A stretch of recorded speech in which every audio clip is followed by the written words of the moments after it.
Assalamualaikum warahmatullahi wabarakatuh. Perkenalkan, nama saya Mira Nur Cahyani, NIM 2004030099.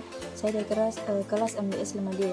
Nah, dari di sini saya akan memberikan penjelasan terkait dengan materi sumber daya manusia dalam manajemen operasi. Sumber daya manusia adalah faktor sentral dalam organisasi perusahaan ataupun produksi.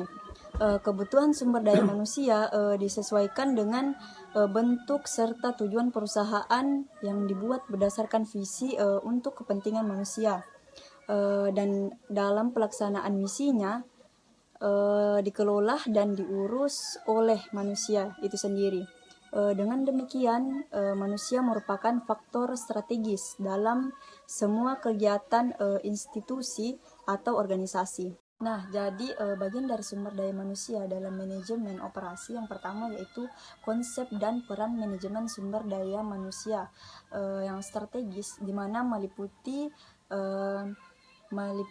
yang pertama itu peran strategis sumber daya manusia dalam organisasi. Bisnis dapat dielaborasi dari segi teori sumber daya, yaitu fungsi perusahaan adalah mengerahkan seluruh sumber daya atau kemampuan internal untuk menghadapi kepentingan pasar sebagai faktor eksternal atau sebagai faktor yang utama. Nah, yang kedua yaitu teori sumber daya manusia. Adanya anggapan bahwa sering terjadinya pemborosan dalam pemanfaatan sumber daya manusia itu sendiri atau pekerja, di mana pekerja dianggap sebagai mesin maupun pekerja dianggap sebagai partner. Analisis pekerjaan dan kualifikasi yang dibutuhkan. Yang pertama itu analisis pekerjaan.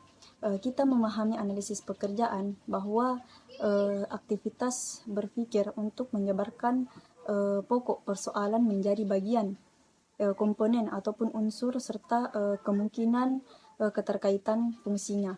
Nah, pekerjaan adalah sekumpulan ataupun sekelompok tugas dan tanggung jawab yang akan ataupun sedang dan telah dikerjakan oleh tenaga kerja dalam kurun waktu tertentu.